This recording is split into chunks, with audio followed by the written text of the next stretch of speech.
Action!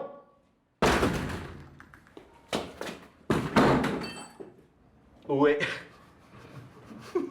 Heinrich von Simmel. Samir, t'en fous. Bonjour, bonjour. Ah, bonjour de la balle.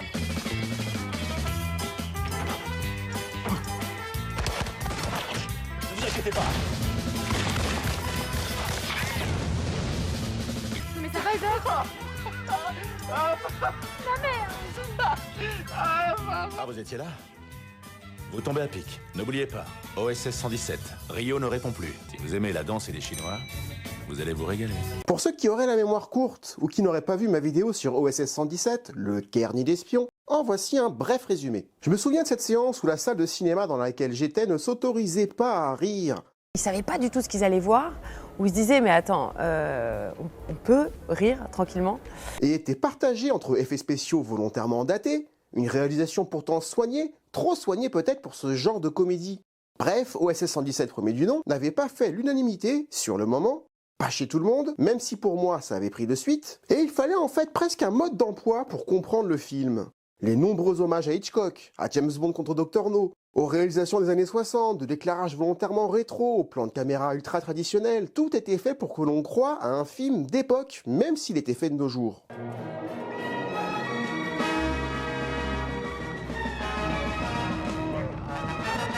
C'était un parti pris qui avait dérouté plus d'un, mais qui a créé une fanbase solide à partir de 2006, où Bambino, entre autres, était devenu culte pour beaucoup. Est-ce que tu pourrais nous rechanter Bambino? Ça fait longtemps. Ça, c'est à chaque fois, en revanche.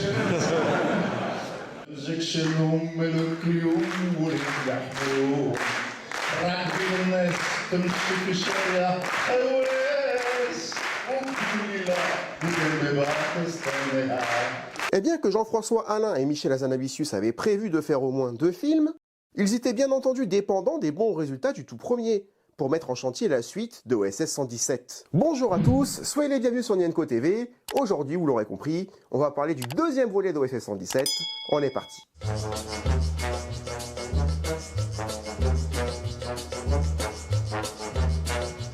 Avec 2,3 millions de spectateurs en salle, les scores étaient jugés suffisants pour écrire la suite des missions de Hubert Bonisseur de Labatte, le héros imaginé à la base par Jean Brousse, détourné et réimaginé pour coller à Jean Dujardin.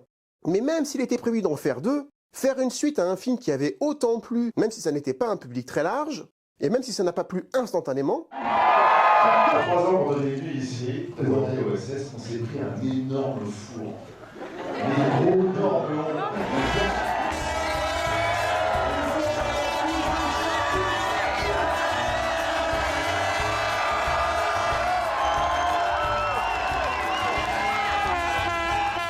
Ça vous a plu ou pas?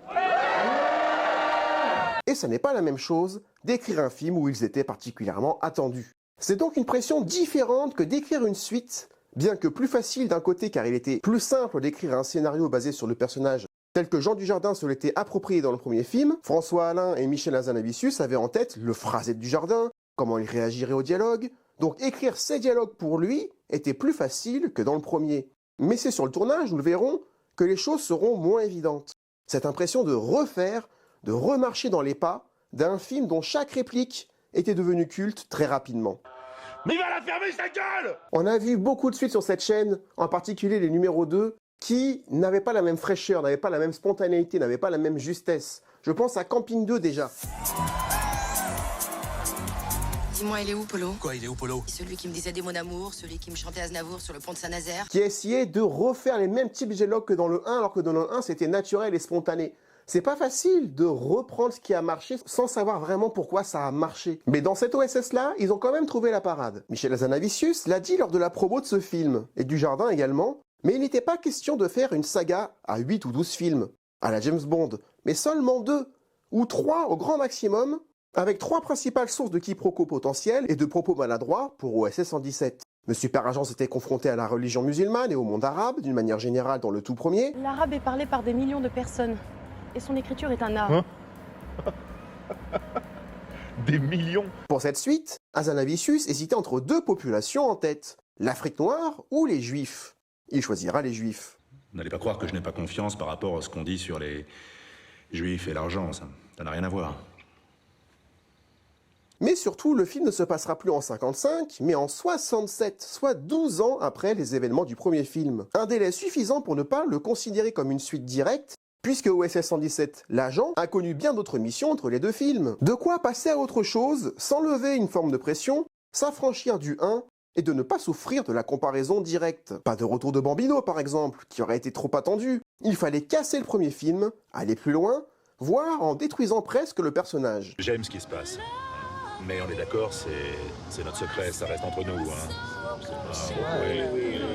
Quoi de mieux que 12 ans dans la gueule? Le début de la prise de poids, Jean Dujardin ayant pris 6 kilos exprès pour le film, car seulement 3 ans séparent les deux films alors que 12 ans séparent les événements, et surtout un monde qui a changé. Un monde qui s'ouvre, qui fait place aux jeunes, aux hippies également. Changer le monde, vous êtes bien sympathique, mais... faudrait déjà vous lever le matin, le monde il bouge. Et il bouge vite. C'était juste avant mai 68, la libération des mœurs, alors que lui n'a pas du tout changé. Je pense que OSS, il n'est pas habitué à cette confrontation aussi, à avoir quelqu'un qui lui répond en face et qui... Et voilà, lui, il voit une jolie fille, il pense que c'est sa secrétaire, quoi. Et ne prend pas conscience qu'il est complètement dépassé et dans son jus. Changer le monde. Quelle drôle d'idée.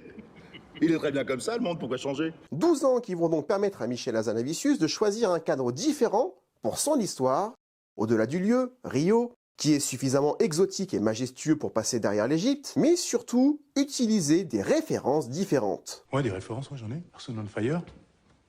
C'est de bonnes références, ça, non? Des références visuelles différentes, avec un hommage au style pop des années 60, avec des décors à la Fantomas, une forte présence du orange dans les décors.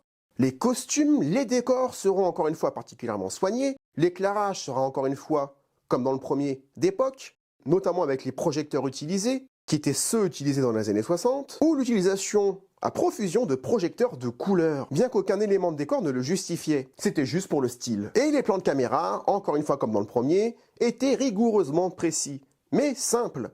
Il fallait se croire dans un film réalisé en 67. Et cela passe par la gestuelle, la lumière, les décors, les mouvements de caméra, les reconstitutions historiques bien sûr, entre autres les voitures ou les costumes. Rien n'est laissé au hasard, et en ce sens, le deuxième OSS est tout aussi bon que le premier. Même si je préfère l'ambiance, ne serait-ce que visuelle du premier film, ce filtre un peu bleuté, l'Égypte tout simplement, la voiture bleue de l'Armina. Ce deuxième OSS est un peu plus criard, un peu plus orange, c'est plus moche le orange que le bleu. Mais c'était voulu, ça n'empêche pas de préférer le premier. Michel Hazanavicius va non seulement encore une fois reconstituer à l'écran toute une décennie, mais également rendre hommage à une décennie de références parfois invisibles à l'œil nu, ou à l'oreille nue. Toujours de nombreuses références à Hitchcock, avec La mort aux trousses, Dujardin s'inspirant beaucoup de Cary Grant. La mort aux trousses dont le thème est par exemple repris lors de la montée des escaliers en fin de film.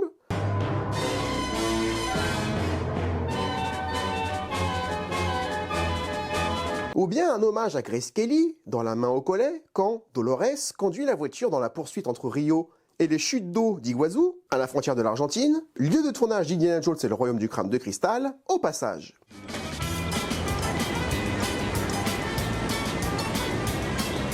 La scène de l'ascenseur entre nazis et chinois est aussi directement reprise de La mort aux trousses. Et même que l'un des hommes de main de Van Zimmel, dans la scène dans OSS, a le même visage, et c'est troublant, que l'un des personnages du même ascenseur dans La mort aux trousses. C'est extrêmement troublant, ce sont les mêmes. Le gag récurrent du chinois qui se venge durant tout le film est un hommage au film Princess Bride de 87.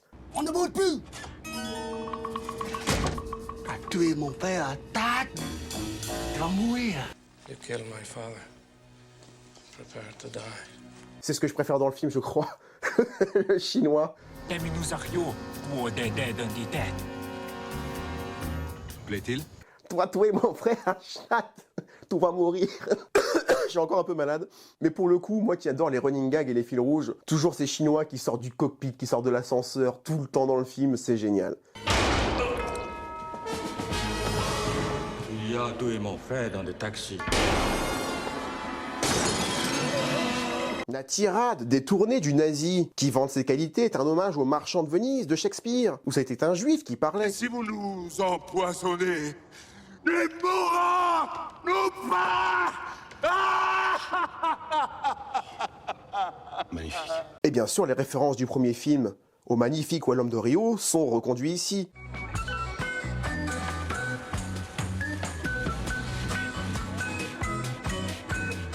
Du pur hommage à Belmondo d'une manière générale, ça on le sait. Il y a bien sûr encore des références au James Bond de l'époque. Le peignoir de Sean Connery, au début de Goldfinger, le peignoir bleu est utilisé.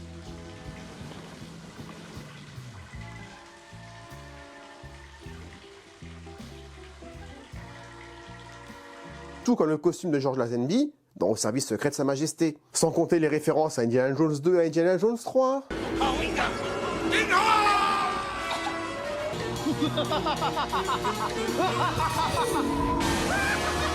Ou bien un hommage à l'affaire Thomas Crown de 68 dont Hazanavicius reprend l'idée de l'écran splitté.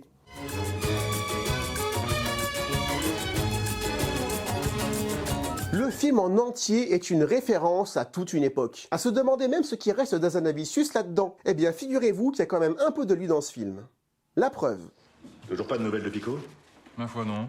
Pas depuis la dispute avec Roussel. Et le front? Il a parlé avec Mongier, mais bon. Lors de l'arrivée de OSS 117 à son QG, il dit bonjour à tout le monde en citant tous leurs noms de famille. Et Borges, il en dit quoi? Borges. Qu'est-ce que tu veux qu'il dise? Il dit comme Favre. Comme du Vernois, d'ailleurs. Outre le côté décalé de la scène, du pur OSS 117 bien ringard, tous les noms sont des noms de professeurs ou d'élèves qu'Hazanavicius a eu dans sa scolarité. Tiens, à ce propos, t'as le bonjour de Comolet. Ce vieux Bernard. La dernière fois qu'on s'est vu, c'était avec Charpon, Le Boisset, Labouze et Delannoy.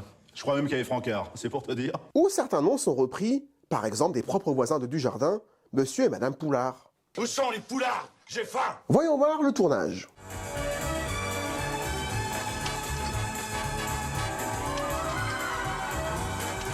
Tout comme le premier OSS 117, le casting sera international. S'il faut un agent de la CIA 100% américain, l'acteur sera américain. N'oublions pas que de son point de vue, nous nous ressemblons tous.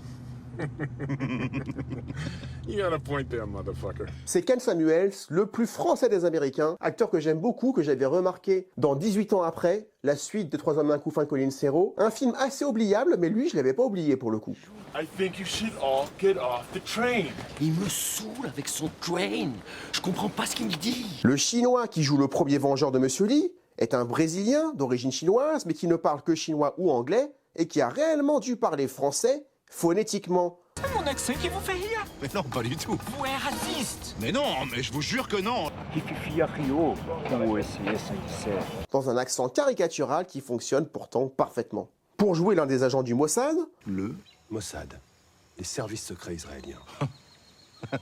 On voit même à l'écran, quelques minutes, le frère de Michel Hazanavicius, Serge Hazanavicius, acteur. L'allemand Von Zimmel sera joué par un Allemand, ça on en a l'habitude, et Alex Lutz, alsacien, pas allemand, a été repéré par Dujardin lui-même, d'où sa présence au casting pour l'un de ses premiers rôles. J'ai honte d'être son fils. Non mais oh! Comment tu parles de ton père? T'as pas honte? Coup de cœur pour ma part pour Louise Monod, que j'avais repéré à l'époque dans l'excellente comédie Prête-moi ta main avec Alain Chabat et Charlotte Gainsbourg. Mon linge, repassé, tu l'as mis où? J'ai envie de te répondre dans ton cul. Je suis pas ta femme. Nous ne sommes pas ta femme. Où elle joue le rôle d'une des 5, je crois qu'elles sont 5, des 5 sœurs d'Alain Chabat, la plus jeune. Je crois qu'elle a qu'une seule réplique dans le film, mais je ne vois qu'elle. J'en étais tombé raide dingue. Elle arrive à être aussi bonne que l'était Bérénice Bejo dans le premier film. Monsieur 717, je vous présente Dolores Kulitschov. Vous étiez censé faire équipe avec elle. Bonne dans tous les sens du terme. Je sais pas si je vais la mettre celle-là. Mais les 15 premiers jours de tournage étaient particulièrement tendus. À tous les niveaux. Surtout le premier jour. À la fois dans le jeu, à la fois dans la direction, à la fois dans l'éclairage ou dans le choix des costumes, il fallait être esthétiquement cohérent avec le premier film et se mettre tout simplement à la hauteur. Car cette fois-ci, ils avaient une référence. Et c'est compliqué d'avoir une référence. On le savait que ça allait être plus dur, quoi. C'est un film plus dur à réussir. D'abord, c'est le deuxième. D'abord, on casse le jouet. Les gens attendent tout le monde au tournant, c'est-à-dire Michel avec le scénario et la mise en scène, et la direction artistique, Mamar avec ses décors, Charlotte avec ses costumes, et moi avec la lumière. Le premier jour, il y avait une grosse tension. Le premier jour, il y a eu une grande joie de recommencer, mais avec plein de regards et plein de non-dits et plein de doutes, en se disant, est-ce que vous allez encore rire de mes conneries? Est-ce que ma lumière va être bien? Est-ce que l'AREA est appropriée finalement à ce genre-là? Et les 15 premiers jours étaient, au dire de Dujardin et d'Hazanavicius, assez flottants. Une bobine de film a même disparu, obligeant l'équipe à remettre en boîte, en fin de tournage, la scène d'intro qui se passait en Chine. Première. Action! On ne connaissait pas bien la Chine, monsieur Bonisseur de la Batte. Ma foi, il ne tient qu'à vous de m'en faire exploser une partie. Pourquoi j'ai dit exploser une partie? Et le tournage qui se passe réellement à Rio est compliqué de par le soleil qui se déplace très vite au Brésil, ce qui oblige à être efficace, notamment dans les scènes de lever et de coucher de soleil, et ils étaient également dépendants du temps. La scène de l'arrivée du jardin à l'hôtel, par exemple, ou son arrivée dans la maison du Mossad. Le Mossad. Une réelle maison appartenant à un architecte connu de l'époque, maison dans laquelle ils ont rajouté des éléments de décor, avait été tournée par temps gris alors qu'ils souhaitaient un ciel bleu. Veuillez excuser ces manières un peu cavalières, mais nous tenions à vous parler tranquillement. Et le soleil était écrasant. Jean Dujardin devant changer de chemise régulièrement, sachant qu'il court souvent dans le film, notamment pour éviter des balles.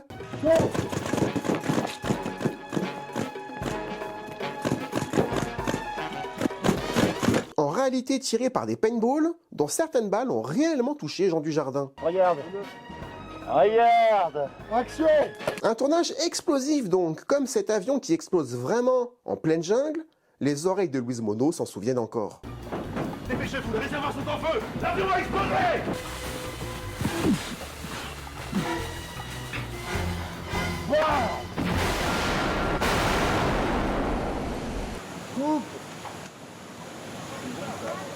Oh la vache! Regardez, profitez-en. À gauche,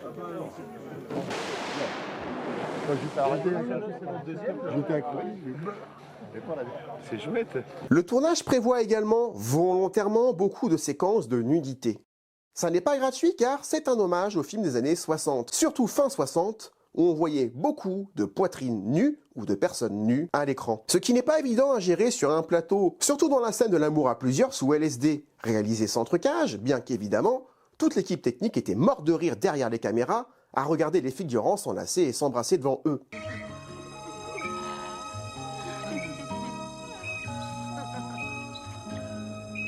Et la scène est longue, et c'était gênant en salle, je me rappelle très bien qu'il y avait un blanc. Par bien les aspects, le film est allé trop loin pour moi. En termes de cul, clairement, il faut appeler un chat un chat, moi j'aime beaucoup la suggestion. Je veux bien savoir, mais je ne veux pas voir. Ou alors je regarde un certain genre de film en particulier si je veux voir. D'autres scènes ne verront jamais le jour car elles étaient trop ambitieuses par rapport aux moyens qu'avait le film. Par exemple, l'hommage Au service secret de Sa Majesté allait bien plus loin que le simple costume de Georges Lazenby. Une poursuite à ski devait avoir lieu en début de film. En Chine, nouveau prétexte à des jeux de mots racistes, avec par exemple le choix de la piste jaune. Les salles rouges. Les salles jaunes. Non, les salles rouges. Ah, autant pour moi.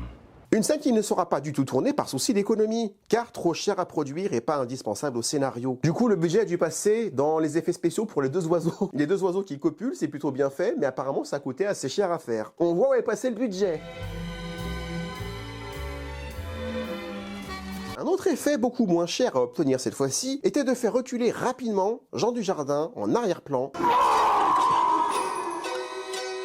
pour retranscrire l'effet du LSD sur son organisme. Un effet obtenu par une chaise fixée sur des rails, tirée fortement en arrière, puis ramenée en avant avec un élastique.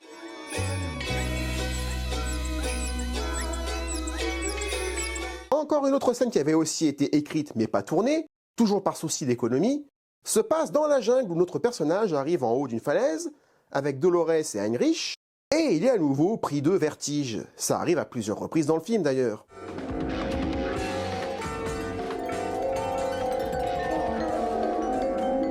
Et la scène devait se conclure par la scène du pédalo pour traverser la rivière en sécurité et éviter les crocodiles. Trop de temps, trop d'argent à dépenser. Ils utiliseront donc l'ellipse la plus what the fuck de l'histoire, et nos personnages arriveront à destination en une seconde, en une simple transition. Quelle chance tout de même que vous sachiez construire les pédalos. Je vous ai dit que j'étais désolée pour la tête de canard. Mais bon, je persiste à croire que ça nous aurait pris beaucoup plus de temps. Ça ne prenait pas beaucoup plus de temps.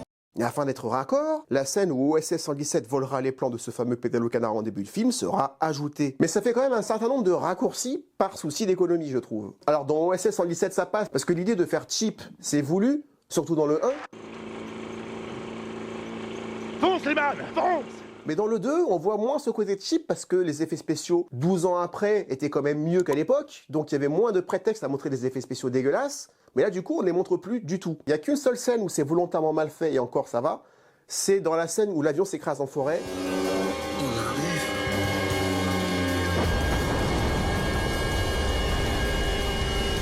Si vous êtes attentif, l'explosion n'a pas lieu à l'endroit où l'avion s'écrase, mais c'est volontaire. Encore une autre scène compliquée à tourner était celle en voiture avec Ken Samuels, qui rit tout le long de la scène. Encore une scène qui m'a dérangé, on va en parler dans la partie critique, mais c'est long quand il rigole, c'est très long.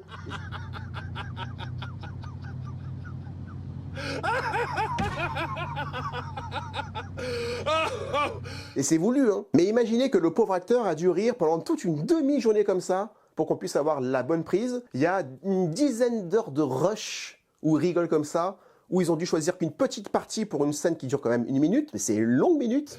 Oh, quelle putain de chaleur! Ça doit pas être facile de rire autant 12 heures d'affilée. Et c'est peut-être pour ça qu'il a très chaud d'ailleurs et qu'il transpire beaucoup. Come to withdraw my ass-licking cocksucker motherfucking son of a bitch! Même l'équivalent du gag de la scène de la plage du premier OSS, entre OSS 117 et Jack. C'est la piquette, Jack. Tu sais pas jouer, Jack. T'es mauvais. N'est pas aussi percutant ici, avec cette histoire de trapèze, repris d'un film avec Elvis. Je trouve qu'on voit trop cette scène, au moins 3 fois dans le film.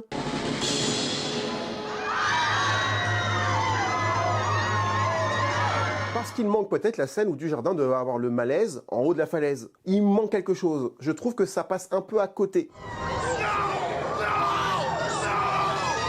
C'était un accident. Un banal accident de trapèze.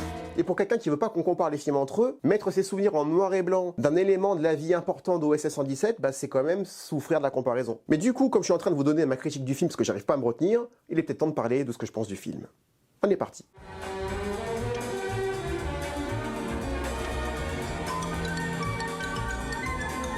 Vous me connaissez depuis 4 ans, je prends jamais de chemin détourné pour vous dire ce que je pense d'un film. J'aime moins ce deuxième OSS 117 que le premier. Alors que pour la plupart d'entre vous, je crois que c'est l'inverse. Quand je vous lis, vous préférez souvent le deuxième, et libre à vous, mais vous me direz pourquoi en commentaire. Moi, j'ai 2 problèmes énormes avec ce film. D'une part, son rythme, qui est assez dramatique.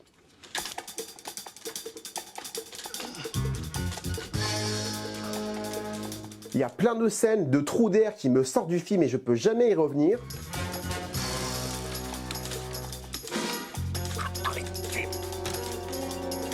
Deuxième défaut, c'est qu'il va parfois, je l'ai dit, trop loin pour moi. Et dans la salle, c'était pareil, hein, parce que je me rappelle que la salle était pas très à l'aise non plus. Et il y a des moments précis où à chaque fois que je regarde le film, j'ai beau le voir 10 fois, je décroche toujours aux mêmes endroits.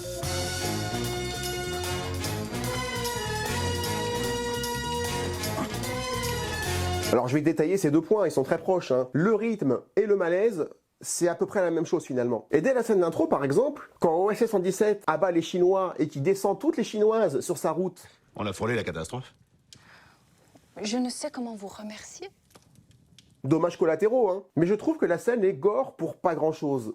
Alors il y a le décalage avec Dujardin, qui dit qu'ils ont frisé la catastrophe alors qu'ils ont tué une douzaine de personnes, voire plus. Mais dans Kingsman, j'avais pas besoin de voir du sang pour comprendre que c'était violent.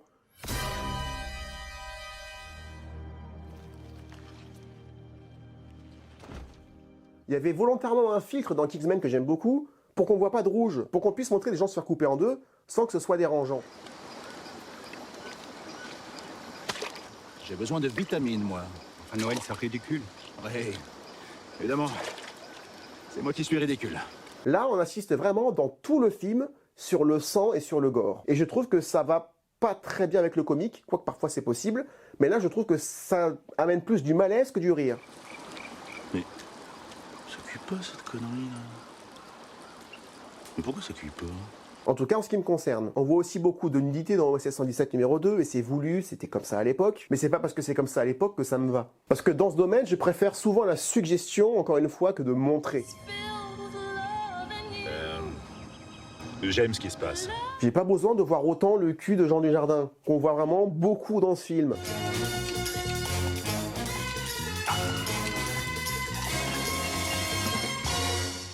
Par contre, on voit beaucoup les fesses de Jean. C'est normal, vous aimez bien?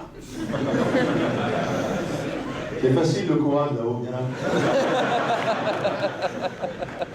Viens te montrer. Tiens, tu vas me montrer ton cul.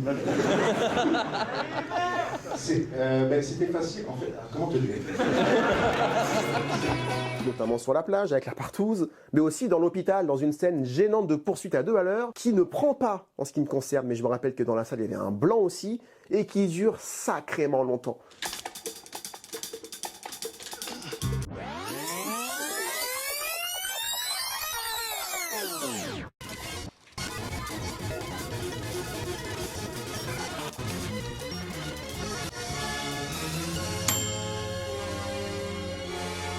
c'est dans cette scène-là que je sors systématiquement du film. Car le film m'a perdu à partir de là. Une fois qu'on a ce 5e Reich dévoilé, la scène du microfilm qui est excellente parce qu'on la voit 2 fois en 2 minutes. Mais une fois qu'on a l'objectif du microfilm, on a une scène de poursuite en voiture qui amène jusqu'aux chutes, avec une chute dans la chute. Et encore une fois, c'était génial de ne pas entendre leur voix, parce que sur place, ils n'entendaient vraiment rien. Ils se prenaient beaucoup d'humidité dans la gueule, et en plus, on n'entendait rien avec le bruit des chutes d'eau.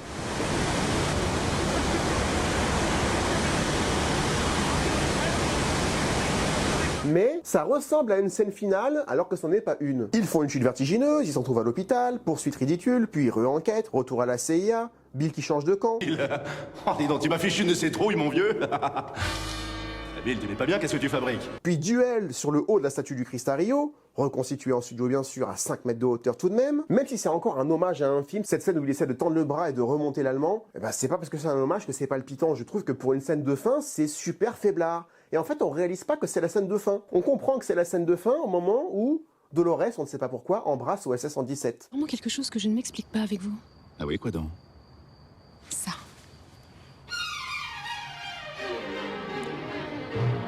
Alors qu'elle passe tout le film à le rejeter, mais pas comme Bérénice Bejo. À un moment donné, il arrive à la séduire, parce qu'il la sauve à un moment donné du film quand même. Et on voit qu'il se cherche un peu, qu'il se tente des perches quand même. Lucien. Même si la pire des tortures fut de ne pas en voir plus. Lucien, vous allez me gêner. Flatteuse. Flatteur. On sent que c'est possible. Avec elle, juste avant, elle nous dit tout ce qu'elle n'aime pas de lui. Votre vision des femmes est archaïque. Vous êtes imbu de vous-même, supérieur, parfois à la limite du racisme. Vous vous habillez mal, vous êtes infantile, vous n'êtes pas drôle. Je m'arrête là. Et pourtant, à la fin, elle se sent obligée d'embrasser pour avoir ce plan final qui me fait réaliser que, ah, ça y est, la mission est finie.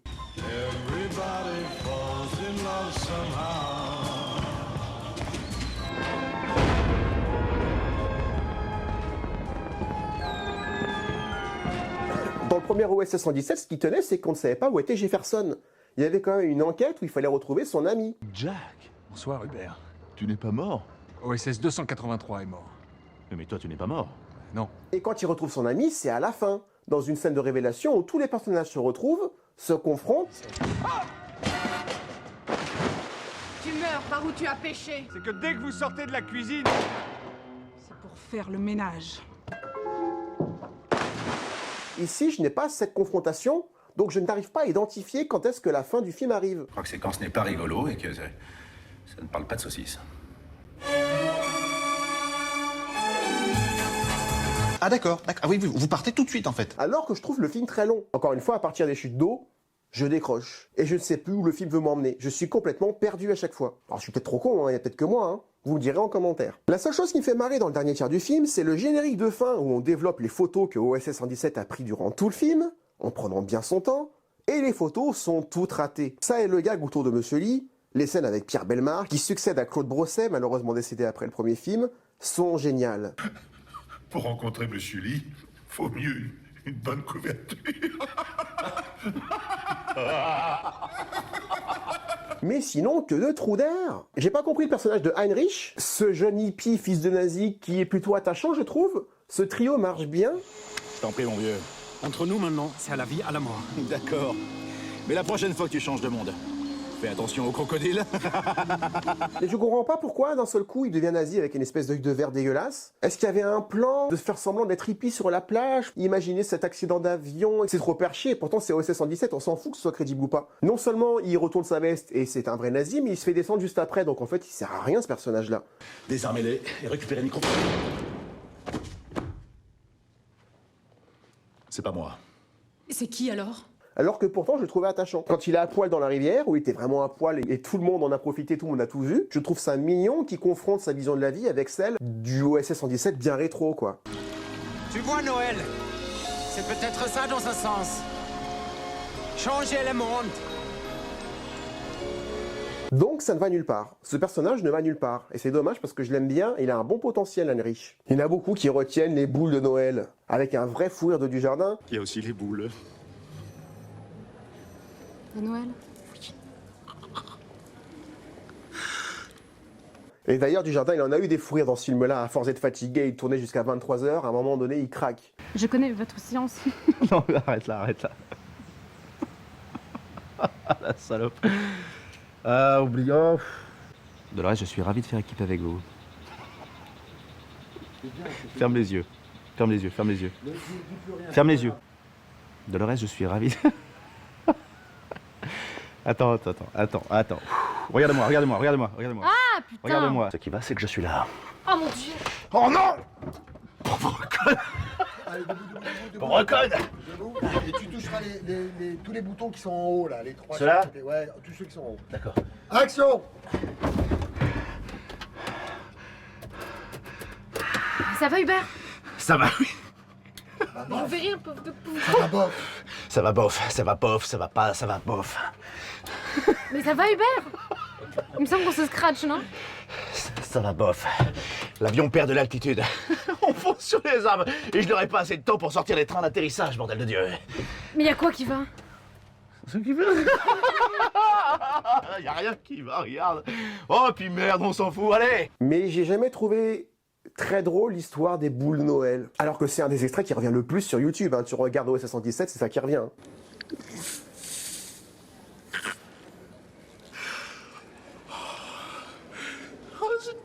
C'est rigolo. Mais bon, attention, hein, je dis beaucoup de défauts là, mais il y a des scènes qui sont magnifiques dans ce film-là. La rencontre entre OSS et le Mossad. Le Mossad, les services secrets israéliens. Elle est géniale. Géniale de malaise, mais c'est ça que j'attends dans un OSS. Moi, j'attends des dialogues percutants. Je ne suis pas votre secrétaire.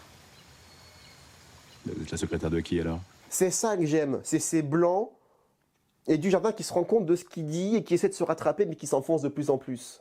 La participation au génocide. Ah, ça. Ah oui. Quelle histoire, ça aussi. Ça, j'adore. J'ai pas besoin du gore de ce film ou de la nudité qui me gêne beaucoup plus. Moi, ça passe par les dialogues, l'image soignée, l'ambiance sonore aussi qui est géniale.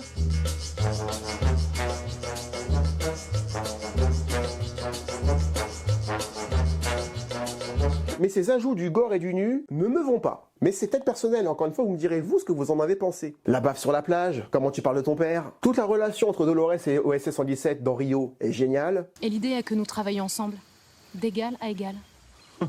On en reparlera quand il faudra porter quelque chose de lourd. La France du général de Gaulle, la dictature. J'appelle ça la France, mademoiselle. Et pas n'importe laquelle. La France du général de Gaulle. Désarmez-les et récupérez le micro. C'est pas moi. C'est qui alors?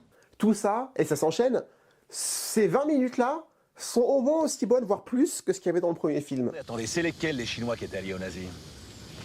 Les Japonais? Les Japonais, c'est ça. Autant pour moi. J'avais un embryon de piste, mais non. Ça reste soigné, ça reste du bon boulot, même si je préfère l'ambiance du Caire. Les poulets me manquent.